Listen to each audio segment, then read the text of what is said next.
मराठी मॅट्रिमोनीवर मिळतो सगळ्यात जास्त चॉईस। मराठी मॅट्रिमोनीने लाखो स्थळं जुळवली आहेत। यापेक्षा चांगली गोष्ट काय असू शकते? मराठी माणसांची नंबर 1 चॉईस मराठी मॅट्रिमोनी। पाशापट्यात पहिल्यांदा आज सकाळपासून परभणी आणि बीड जिल्ह्याचे दौरे आहेत। आता काही तासापूर्वी ते आता परभणीत पोहोचले होते आणि त्यांनी थर्मल पॉवर स्टेशनचे मुख्य अभियंता इंग्लंडची भेट घेतली आणि त्यांचे काही संवाद देखील सावधलेला आहे की बांबू लागवडच्या संदर्भात त्यांनी काही बातचीत केलेली आहे। सर काय सांगाल आपण, एक तासापूर्वीच जे मुख्य अभियंता आहे त्यांची बैठक घेतलेली आहे, काय बैठकीमध्ये तुमचा चर्चा झाली आहे? परळी थर्मलचे मुख्य कार्यकारी अभियंता जे आहेत इंगळे साहेब आणि त्यांचे सहकारी कोकाटे साहेब, या दोघांनी मला विनंती केली होती की आमच्याकडे 500 एकर जमीन पडक आहे। का तर आधी आमच्याकडं ही जी असायची राख असायची, ते राख आम्ही ठेवायसाठी जागा वापरत होतो, परंतु आता आम्ही सगळी राख आमची गेलेली आहे। आता इथं की राख म्हणजे जुने थर्मलला जेवढी राख निघायची ती नवीन थर्मलला एवढी निघत नाही आणि मग आता ही जागा आमची रिकामीच राहणार आहे। तर 500 एकर जागा रिकामी ठेवण्यापेक्षा आम्ही त्याच्यामध्ये बांबू लागवड करावा अशी त्यांची इच्छा त्यांनी व्यक्त केली होती।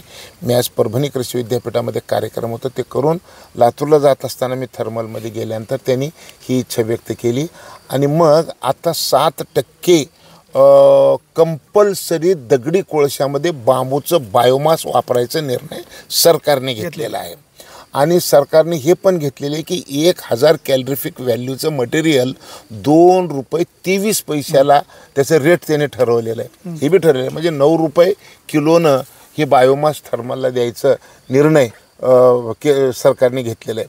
आता ह्यांना 7% कंपल्सरी आहे, परंतु NTPC भारत सरकारनं चक्क 30% आम्ही बांबू वापरूत अशा पद्धतीचं गुरदीप सिंग नावाचे NTPCचे CMD आहेत भारत सरकारचे, त्यांनी सांगितलेलं आहे। आता ह्याच्यामध्ये सगळ्यात मोठी अडचण काय आहे, सगळ्यात मोठी गोष्ट अशी आहे की आता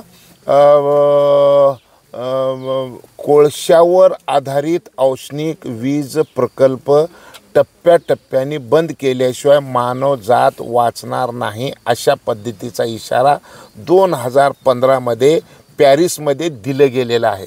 आणि मग हा जर इशारा जर आपल्याला जर पाळायचा असेल तर आता UK मध्ये 26 सप्टेंबर 2024ला UKचं 142 वर्ष जुनं देशाला लागणारी 80% वीज देणारं थर्मल त्यांनी 26ला बंद केलं आणि बंद करताना शेवटची लाईन त्या त्या प्रेस नोटमध्ये त्यांनी वापरली होती की UKचं हे शेवटचं थर्मल आहे। आणि मग आता जगातले 7 देश दगडी कोळसा जाळायचं बंद केलेलं आहे। मग आम्ही सुरुवात कधी करणार आहे, तर आम्ही निर्णय तर आता 7% केलेलं आहे। आणि मग मी आता परळी थर्मलचे जे प्रमुख आहेत इंगळे साहेब, त्यांचं मी मनापासून कौतुक एवढ्यासाठी करतो की त्यांची इच्छा झालेली आहे की आपले बांबू पण लावायची आणि आपण बांबू जाळायचं पण। आणि मग आता इथं परळी तालुक्यामध्ये 250-300 एकर यावर्षी प्लॅन्टेशन झालेलं आहे बांबूचं आणि ही संख्या मोठी संख्या आहे, बऱ्यापैकी संख्या आहे। आणि आता आपण इथं आलो, हे बघा ही कंपाऊंड आहे बांबूचं, का तर बांबू सलग बी लावता येते, कंपाऊंड बी करता येते, बंधाऱ्यावर बी लावता येते, नदीच्या कडला येते, वड्याच्या कडला लावता येते। यावर्षी मराठवाड्यामध्ये प्रचंड पावसाने झोडपलेलं आहे, नदीच्या आणि नाल्याच्या कडची शेतं सगळे वाहून गेलेले आहे, 3-3, 4-4 एकर एका शेतकऱ्याचं नुकसान झालेलं आहे। आता मी परवा लातूर तालुक्यामध्ये फिरत असताना माझ्या लक्षात असं आलं, काही शेतकऱ्यांनी सांगितलं की आता कसलीही मदत जर सरकारची मिळाली तर आता वाहून गेलेली जमीन आम्ही पूर्ववत करू शकत नाही। आणि मग त्या शेतकऱ्यांनी रडून मला सांगितलं की तुम्ही 3 वर्षापूर्वी मला येऊन सांगितलं होतं बांबू लावा म्हणून, त्यावेळेस जर मी बांबू लावला असता तर माझे 3 एकर नदी वाहून गेली नसती। आत्ता मी मंगरुळपीर तालुक्यामध्ये बघितलं की एका गावामध्ये 5 किलोमीटर शेतकऱ्याने दोन्ही बाजूनं नदीच्या कडला बांबू लावलेलं आहे। एवढं महाराष्ट्रामध्ये हाहाकार माजलेलं आहे, पण त्या 5 किलोमीटरमध्ये 100 ग्रॅम माती होऊन गेलेली नाही बांबू लावल्यामुळं। का तर बांबूची गोष्टच अशी आहे, बांबूला सूटमूळ नाही, बांबूला तंतुमूळ आहे आणि तंतुमूळ असल्यामुळे त्याचे मुळाच केसासारखे असतात आणि त्याने एकदा गड्डा तयार केला की त्या गड्ड्यानं माती होऊन जाऊ शकत नाही। आणि म्हणून आता नदी असो का नाली असो ह्याच्या कडला बांबू लावावा लागणार आहे। बंधाऱ्याच्या कडला कुंपण, सजीव कुंपण, आता तुम्ही तार कुंपण करायची गरजच नाही।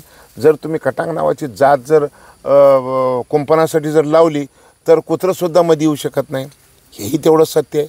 आणि आता बांबूला किंमत आहे. जसं आज परळी थर्मलमध्ये जर सांगितलं जातं आम्ही 7% वापरणारं, रोज ह्यांच्याकडं 10,000 मेट्रिक टन कोळसा जाळला जातो परळी थर्मलमध्ये. आणि 10,000 मेट्रिक टन कोळसा जर जाळला जात असेल तर 7% किती होते बघा. एवढं त्यांना लागणार आहे, पण त्यांच्याकडं मिळत नाही म्हणून ते जाळत नाहीत.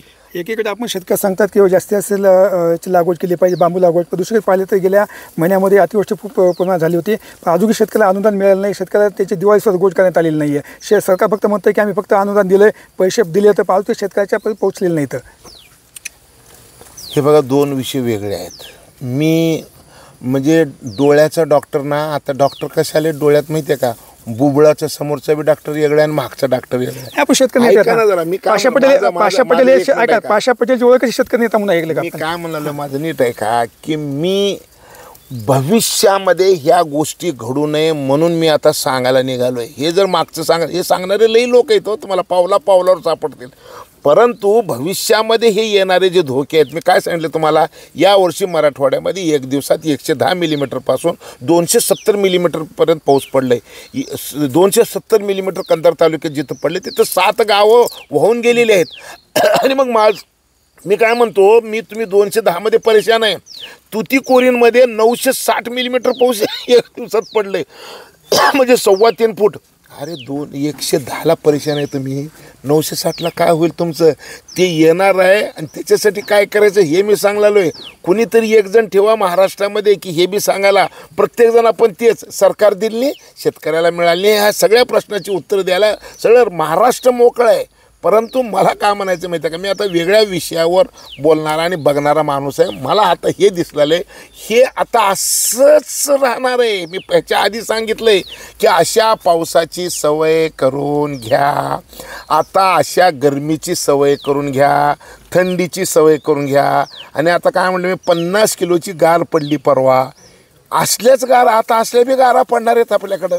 आणि मग 12 ते 4 गेल्या वर्षी घरच्या बाहेर निघू नका म्हणून सरकारने सांगितलं तर उन्हाच्या झपक्यामुळं. यावर्षी 11 ते 5 म्हणाल सरकार. हे कोण सांगणार आहे मला? तुम्ही सगळेजण एक काम करा की हेही सांगायला कोणीतरी शिल्लक राहावं. का तर माझी प्रतिमा तुम्ही तीच जुनी तीच म्हणता की तुम्ही 12ला दिंडी काढलं ती त्याचं तसं नाही ह्याचं असं. अरे ते झालं बाबा, तेव्हा ते म्हणलो मी. आत्ता माझ्या दृष्टीनं ह्या सगळ्या गोष्टी कोण बोलत नाही. काय तुमची चर्चा झाली इंग्रज साहेब, तुमची काय चर्चा झाली? हां, माझी इंगळे साहेबांची चर्चा अशी झाली की आता परळी थर्मलची जी रिकामी 500 एकर जमीन आहे तिथं बांबू लागवड करायची आहे.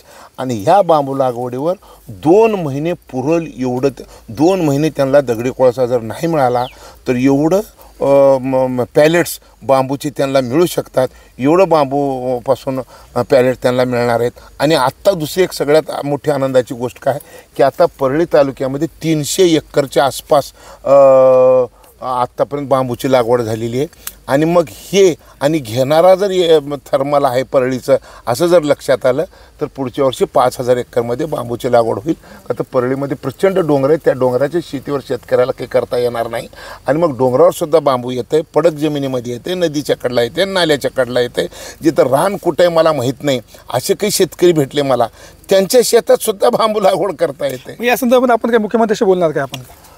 आणि मुख्यमंत्र्याशी बोलायची काही गरज नाहीत. का तर माननीय मुख्यमंत्री देवेंद्र फडणवीस साहेबांनी गेल्या कॅबिनेटमध्ये 50,000 कोटी रुपये 5 वर्षात बांबूमध्ये गुंतवणूक करायचा निर्णय त्यांनी जाहीर केलेला आहे.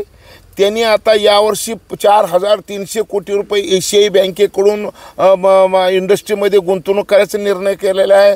10,000 कोटीच्या वरचे जे युनिट येतील त्याला काय काय सवलती द्यायच्या त्याचं त्यांनी केलेलं आहे. 2.5 कोटी रुपयेपर्यंत जर तुमच्याकडे आता युनिट जर असेल त्याच्यामध्ये 50% सबसिडी दिली जाणार आहे. किती कालावधी लागेल ह्या बांबू लागवड, किती कालावधी लागेल तुमच्या माहिती? किती वेळ लागेल? 4थ्या वर्षी कापायला येते आता लावलं तर. आणि एकदा लावलं की पुन्हा 40 वर्ष कापत राहावा. ऊसासारखं दरवर्षी लावायची गरज नाही. एकदा लावलं की 50 वर्ष 70 वर्षापर्यंत चालतंय. दुसरा एक प्रश्न असा होता की आता सध्या बच्चूभाऊ कडू पाहिलं ते सरकारच्या शेतकऱ्यांच्या हितामध्ये ते आंदोलन करतात, त्याच्यामुळे पाहिलं तर अनेक त्यांनी शेतकरी नेत्यांनी सहभाग घेतले, नोंदवलेला आहे. कसं पाहता आपण? मी काय म्हणलं, त्याच्या अनेक मागण्या येतात. अनेक नाही, त्यांच्या बोलण्यावरून एकच गोष्ट होती की कर्ज माफी आम्ही तारीख घेऊन आलो. म्हणजे त्यांच्या दृष्टीनं एकच येतं, बाकीचं कुठं मला तर काही दिसलं नाही. त्यांचं एकच म्हणणं आहे की आमची कर्जमाफी करा. हे तर मागणी तर कोणी करतंय, सगळं लोकप्रिय मागणी आहे ही. आणि हे आमचं सरकार येताना सांगितलं होतं की आम्ही कर्ज माफ करणार आहे. खरं तर सरकार यावर्षीच कर्ज माफ केलं असतं, पण 32,000 कोटी रुपये यावर्षी आता जे पाऊस पडलं आहे त्याच्यात नुकसानीमध्ये शेतकऱ्याला द्यायची वेळ सरकारवर आलेली आहे. आणि आता एवढंच कर्ज आहे पुन्हा, म्हणजे एकाच वेळेस एवढं मदत बी देणं आणि लगेच कर्ज माफ करणं हे शक्य वाटत नाही तिजोरीकडं बघितल्यानंतर. आणि म्हणून सरकारने सांगितलं की आत्ता ह्याला उभं करायची गरज आहे. आता ह्याच्या खिशात 2 पैसे द्यायचे, ह्याला आता लगे ऑक्सिजन द्यायचं काय, हे न मरकाना ह्याचे कर्ज माफ करू, असं कसं सोडून जमतं आहे. म्हणून आता गरजेचं होतं ह्याच्या खिशात 2 पैसे टाकणं. ते खिशात 2 पैसे टाकले, ह्याच्यात 32,000 कोटी रुपये सरकारने दिलेले. आता एवढेच पैसे कर्ज माफ करायचं जूनमध्ये, म्हणजे सरकारने तारीख तर दिली ना. आता कर्ज माफ होईल का? हा 100% काळ्या दगडावरची पांढरी आहे. देवेंद्र फडणवीसचा शब्द आहे, लक्षात ठेवा. किती मग 2026-27 पर्यंत होईल?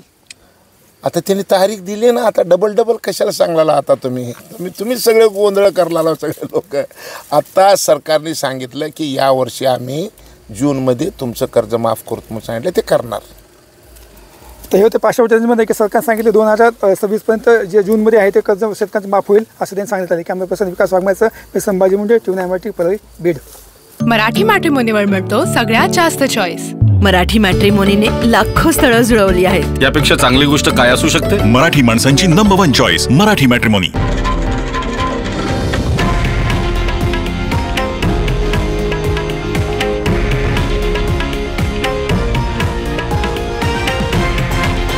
हे आहे देशातील नंबर 1 न्यूज नेटवर्क आणि आपण पाहत आहात TV9 मराठी, एकमेव.